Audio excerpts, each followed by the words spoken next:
If you would have told me after the Pitt loss that this NC State team was going to win 5 games in 5 days, the first team to do it since Kemba Walker's UConn team, as they always said during the broadcast, if you told me they were going to win 5 games in 5 days after that Pitt loss, I would have called you crazy. You could have told me you were from the future. You could have told me what was going to happen 2 minutes from now, whenever you told me that, and it would have been said, I wouldn't have believed you. I would not. You could have given me the winning Powerball numbers, and I would have believed you more. I would have believed you more for that than I would have if you told me they win 5 games in 5 days. Oh my goodness. I cannot believe it. I love it. I am so happy I was wrong. What a run for the Wolfpack. 5 wins in 5 days. And honestly, we nearly lost to Louisville. We nearly lost to Louisville. It was a tie. It was a close game up until the end.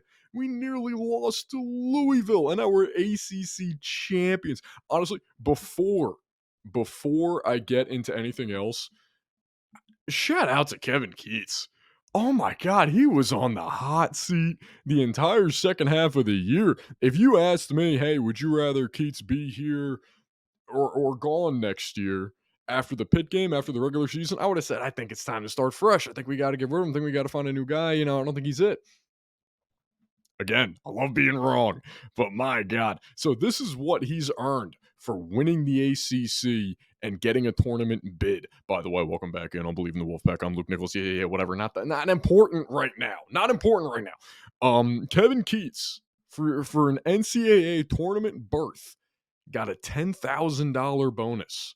For winning the ACC tournament, he got a $100,000 bonus.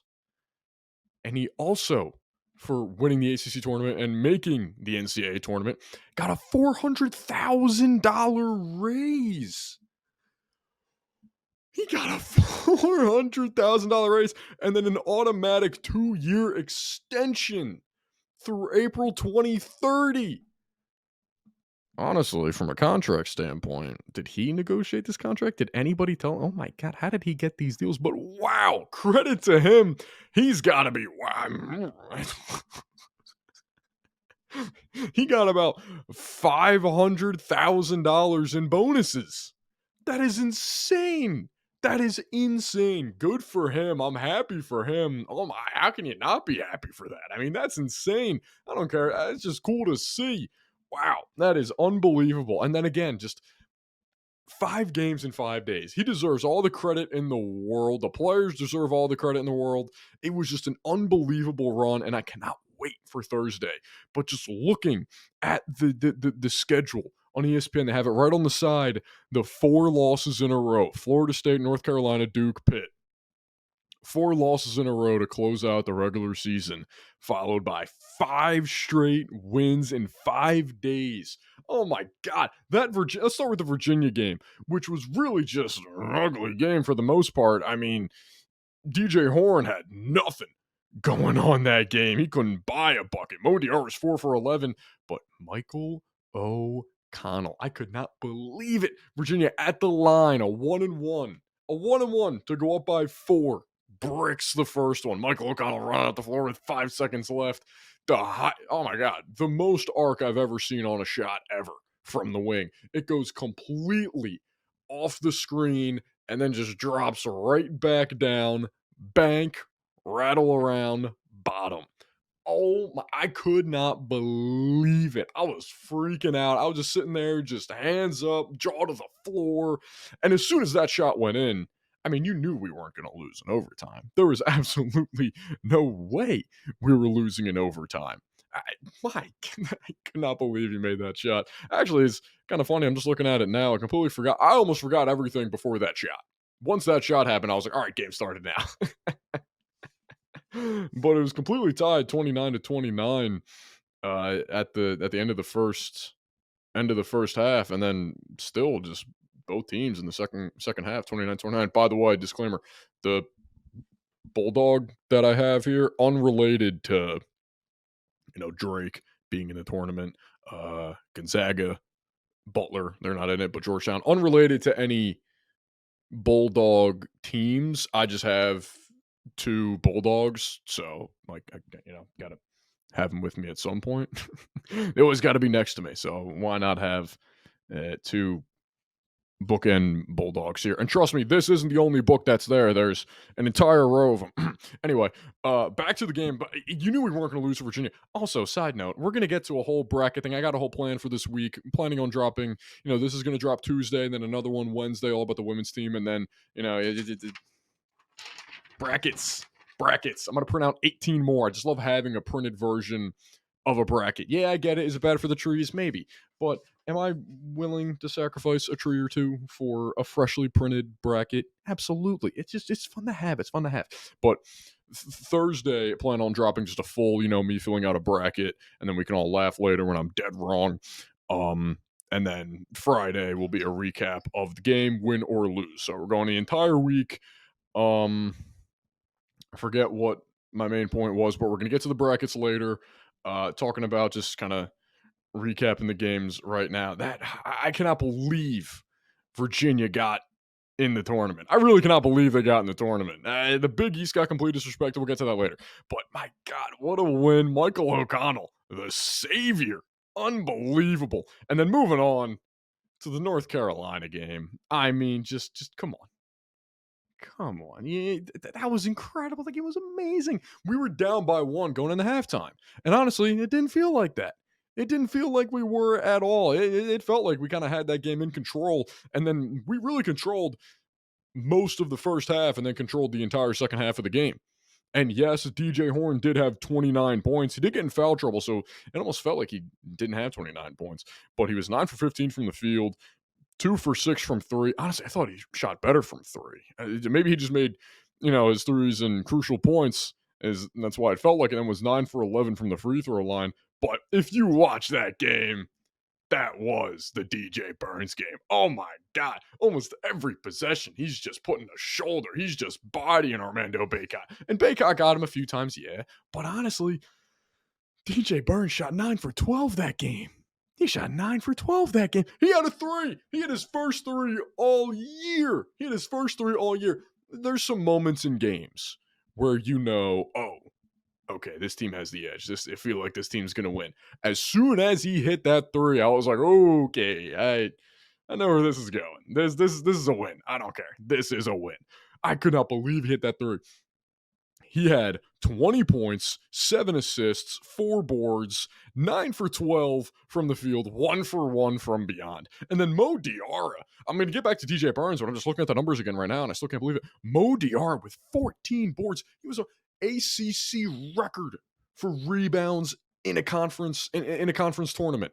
Unbelievable. Shout out to Mo Diarra. He was doing work on the glass, and he was great defensively. I thought he was great defensively in the Duke game, North Carolina game. Every game he was great defensively, but just doing work on the glass. Oh my God, it was awesome.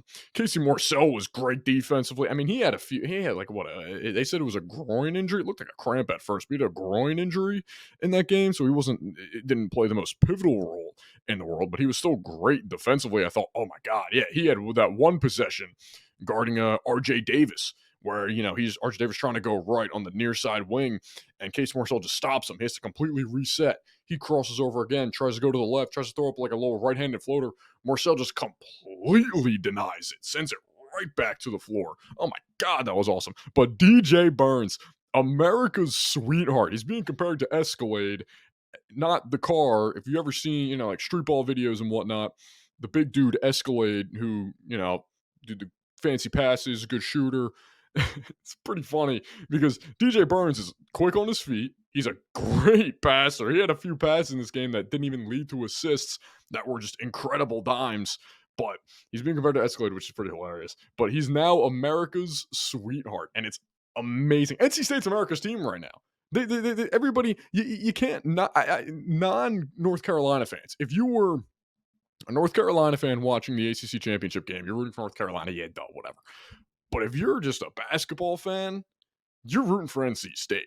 It was a fun game. This is a fun team. They figured something out. Something clicked. I don't know if it's just give DJ Burns a million post touches I'm fine with it because he was just going to work on Armando Bacot. And like I said, he is now America's sweetheart.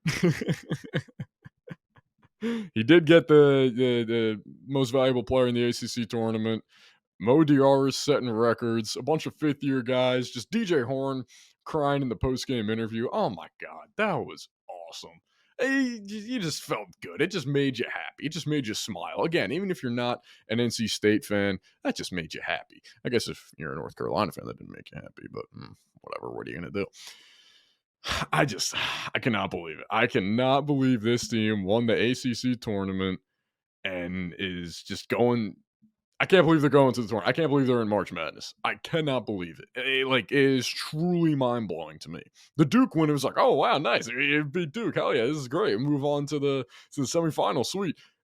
Michael O'Connell hitting that shot against Virginia still doesn't feel real, and just beating North Carolina and easily, honestly, easily beating North Carolina. It was an 8-point win, but we controlled that game the entire second half. They scored 76 points, and there were some tough buckets they made. We were playing great defense and making great shot attempts. What did we even shoot? I don't even care. We shot 54.9% from the field and 42% from three. I mean, that's incredible. That's amazing. That is unbelievable. And even then, there were some few kind of, dumb fouls. Like the one foul on DJ Horn where, was it RJ Davis? Was it Davis or Harrison Ingram? Whatever. He's like on a fast break and DJ Horn doesn't even touch him. The guy jumps into DJ Horn after he goes up for the shot and they call a foul on Horn. It's like, what are we looking at here? This is ridiculous. What the hell are we looking at? Hey, it was annoying. Was I annoyed at times? Absolutely. But that entire second half, that I just have that feeling of like, we cannot give this game away, and we will not give this game away, and we did not, and it was incredible. Wow. Just obviously, I'm not like fully celebrating. I do realize like, hey, we're in the tournament now. Like this is where the real fun starts. This is really where we got to lock in. Start keeping this winning streak. I almost wish that we played. Just keep playing days in a row. Let's get 10 games in 10 days. No, they would be absolutely dead tired. But this is where it's almost like, I mean, especially after watching basketball every single day for a week because of the conference tournaments and just this first Monday of no basketball, it's like, what do I do with myself? What I have to be productive? This is dumb. I don't like this. But yeah, I almost wish we were playing like tomorrow, just to keep the rhythm going, just keep the hot hands and whatnot. I don't want to wait all the way till Thursday, especially Thursday at 9 o'clock. I thought we were going to be one of the first games. What is it? 9:40? I believe it is 9:40 or 9:20. Does it have the times on here on the printed one? No, I think I guess I could just look right here. Not be done. Is it not 9:40? Okay, I knew we were 9:40. Yeah. I just didn't remember 9:40, 9:20. I was pretty sure 9:40, but it's unbelievable. I mean, look at it. We were the 10 seed. The 10 seed going into the ACC tournament, 5 games in 5 days. Looking at the final ACC standings before the tournament.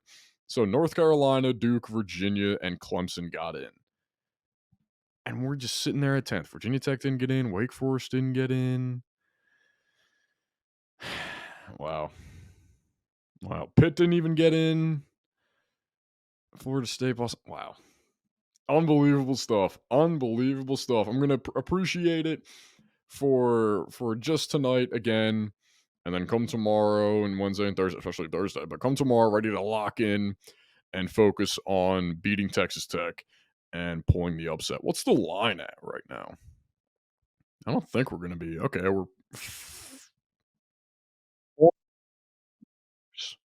I was confused because it opened up at 5.5 and it already went down to 4.5. Let's see what it's going to be right before game time, because I think it usually moves like a point or two right before the game tips off. But yep, this Thursday, 9:40 in Pittsburgh, taking on Texas Tech. Oh my God, I cannot wait. There will be an episode. I'll maybe I'll just try to post it directly after. I mean, I'm gonna watch a game obviously and then, record after all my thoughts and feelings and whatnot, win or loss.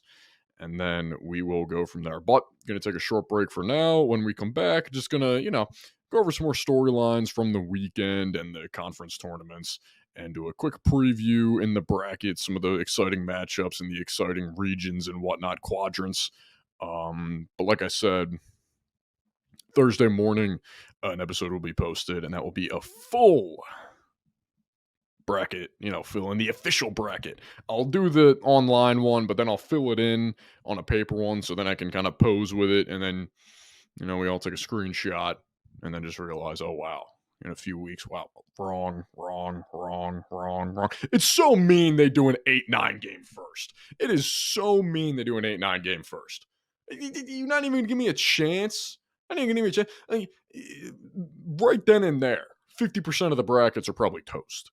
And even then, if Michigan State loses, which I imagine 60% of people who make a bracket are going to pick Michigan State, because, Izzo and March and whatnot, I'm probably going to pick Michigan State just because of Izzo and March and whatnot. So if they lose, 60% of people's brackets are done. I can't even get through one game most of the time. That's why it's impossible. It's impossible. And God, I hope they don't expand the tournament, even though everyone's all mad about the Big East and whatnot, and the Mountain West being seated lower. Whatever. 64 teams, 68 team playing is perfect. Keep it as is. Don't mess with it. Like I said, I'm going to take a short break so I can catch my breath and maybe watch the Michael O'Connell buzzer beater one more time and a 5-minute video of DJ Burns just going to work against Armando Bacot. The one play that I think, last thing, and then we're going to break, I swear to God.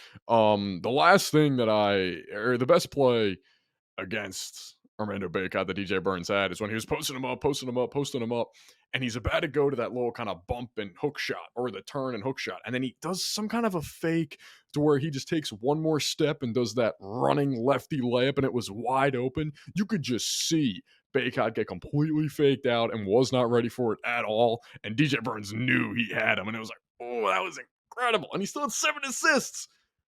Wow, that game was amazing. I might rewatch the entire thing before Thursday. All right, going to take a short break. When we come back, more bracket stuff and whatnot, so stick with us. All right, welcome back in. Just going to go through a quick preview of the bracket and whatnot. Again, it's so nice having a printed version. I haven't used color ink for it. I feel like I had to. It just looks nicer. I do like the logo this year, just the outside or the outline of the state of Arizona and the colors and whatnot. It's just nice. It's fun to look at. I love brackets. So just going to go through right now. The East region is kind of loaded. I'm not going to lie to you. UConn, Auburn, Illinois, Iowa State, San Diego State, even Drake, I think will pull off an upset. UAB solid, FAU and Northwestern. That's a great region. UConn, Auburn, Illinois, and Iowa State right there is crazy. I mean, that's 4 tournament winners. You got the Big East, the Big 12, the Big 10, and the SEC all right there. I mean, that's crazy. I don't know. I get it. Like, Big East may have gotten disrespected with only 3 teams. St. John's could have been in it. Seton Hall probably should have been in it. But damn, they really must want UConn to struggle or something. And even then, even without, even if it was a little worse of a region, everyone's already kind of penciling in UConn as repeat champions. It's hard. It's really tough to repeat as national champions. I get it. They returned most of their starters, and Hurley's still an incredible coach, but I don't know. I mean, even then, look at Villanova from 2016, right back in 2017. They lost in the Sweet 16 to who? Wisconsin, I think.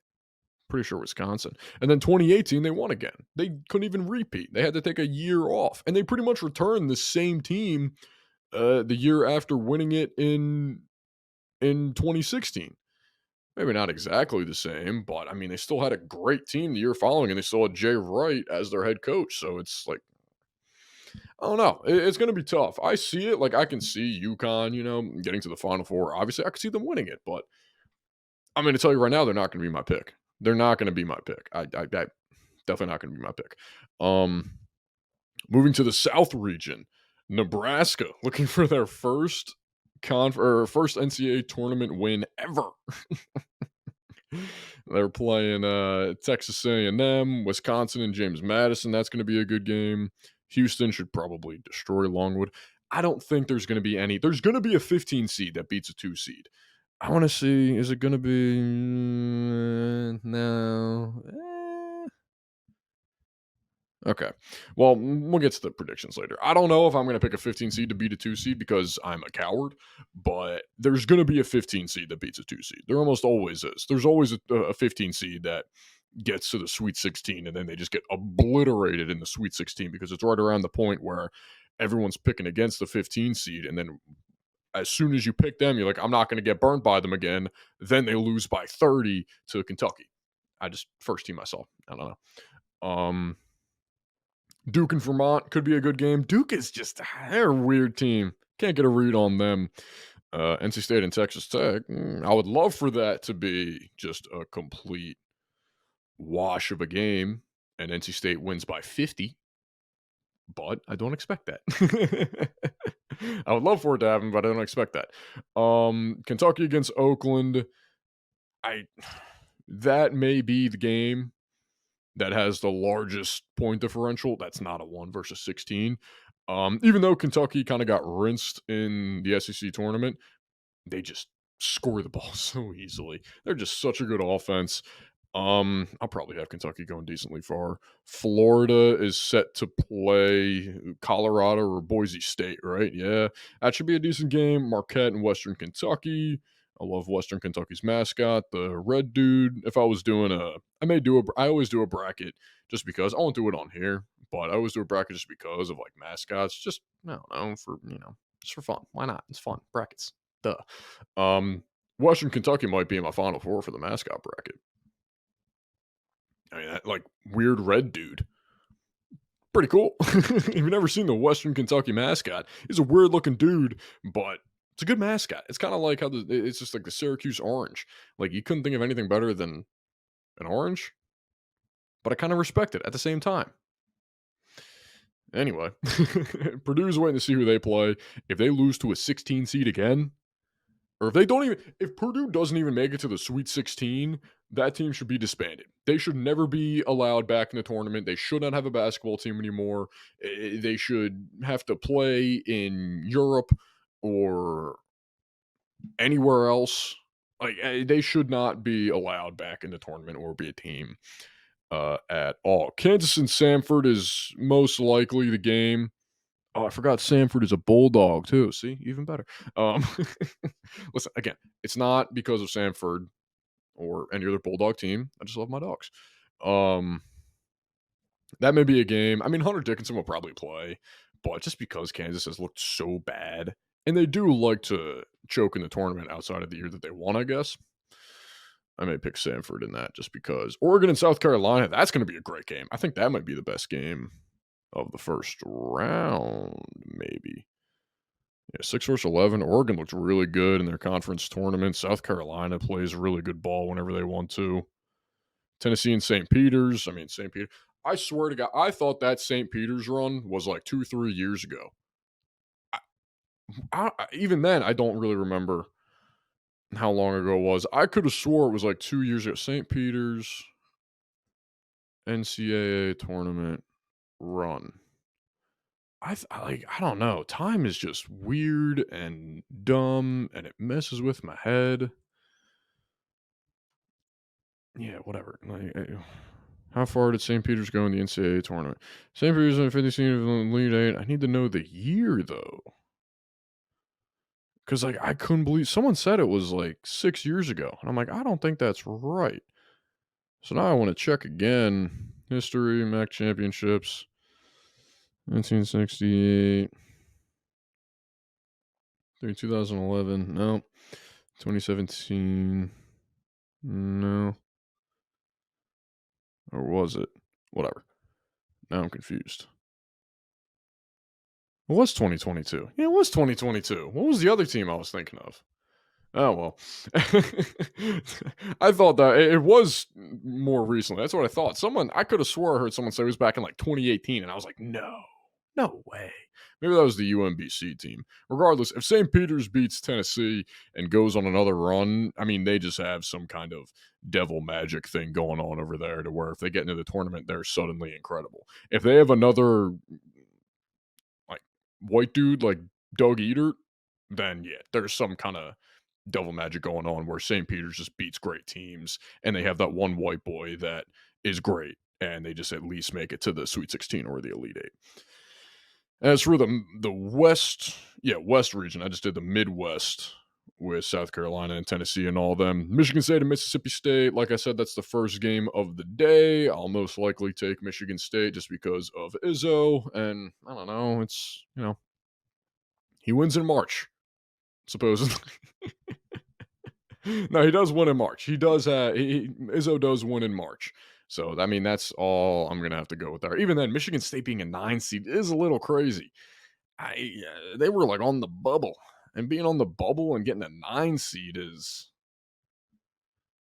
okay. All right, committee, I get it. You didn't want to put the Big East in, but putting Michigan State as a 9 is a little ridiculous. New Mexico as an 11 playing Clemson. That's going to be a good game. I feel like New Mexico should have been higher because they won the Mountain West. And all those teams got bad seeds too. So I don't know what the committee has against them. And then Arizona and Long Beach State. Long Beach State may be the best story in the in the tournament. They fired their head coach. They were planning on firing their head coach. Pretty much told them, "Hey, you're not going to be back this year, but we're going to let you finish out the conference tournament." He wins the conference tournament, and now he's coaching in the big one. He's coaching in the dance. You got to keep him, right? You have to keep him. You absolutely have to keep him. I can't believe that's insane. That is insane. Why wouldn't you wait? Why wouldn't you wait? It's like if NC State told Keats, "Hey, we're gonna let you go after the ACC tournament." So like, thank you, blah blah blah, and then he wins the ACC tournament. It's like, well, what are you gonna do now? Dayton and Nevada too. I kind of feels like I don't know. I feel like Nevada's all right. I don't know. Maybe the Mountain West did get kind of screwed in their seating. They all got bad spots, even though they've been playing all year. And then Duquesne got an 11 seed, which I don't know. I feel like they should have been lower, but I don't know. Everybody has their own opinion. I do agree that I because the Mountain West was deserving. Well, I do think that Seton Hall, not St. John's, I think Seton Hall definitely deserved to be in the tournament over Virginia. I think it's a little crazy that Virginia got in. Seton Hall just they had more quad one wins. They just had a more impressive record, strength of schedule, all of that. I'm very surprised that uh that Virginia got in still. But hey, I don't know. Good for them. Good for the ACC. Maybe they just wanted more ACC teams in it than Big East, which is again, I just whatever. I don't get it. UConn's in it, and they're the number 1 overall seed. So I guess if you're rooting just for the Big East, you're just a big UConn guy. And Creighton, because even then, all the Big East teams are solid seeds. UConn, Creighton, and wait, I'm drawing a total blank. Just a complete nothing going on up there. Marquette. There it is. Forgettable. But yeah, you got a 1 seed, a 2 seed, and a 3 seed. So at least you didn't get kind of hosed and Marquette dropped to like a 5th or Creighton was like a 6th or something like that. At least you got decent seeds. Like the Mountain West, they got all their teams in, which is still a little bit surprising that they got all the teams in. I thought 1 or 2 were going to get left out because it's the Mountain West. But then they just got, screwed on the seeding. But it is what it is. The bracket is here. March Madness is basically here. Got the play-in games tomorrow night, and I'll do a full bracket breakdown, and we'll fill out a bracket together I'll get that Thursday morning. Next episode, I'll be doing a complete, preview and overview of the NC State women's team and their path to the Final Four and the women's bracket as a whole. And isn't Iowa and LSU in the same region? I think they are. That would be awesome. Let me check it right here. I'm pretty sure they are. I could be wrong because there's a region in the women's bracket that is incredible. Why did it just take me CBS annoying? South Carolina is obviously the overall 101. I mean, that's clear. Okay, yeah, you got Iowa, LSU. Yeah, okay, you got UCLA, LSU, and Iowa all in one region. That's that's pretty good. That is pretty good. And if NC State is successful enough, they'll get to most likely play Stanford in the Sweet 16. That would be an incredible Sweet 16 matchup. But we'll save more of that for the next episode. Thank you for joining me on this episode of Believe in the Wolfpack. Another very positive one. Cannot 5 wins in 5 days. I'm going to be thinking about it for the next 5 days or until Thursday at 9:40 rolls around. But thank you again for joining me, and we'll see you next time.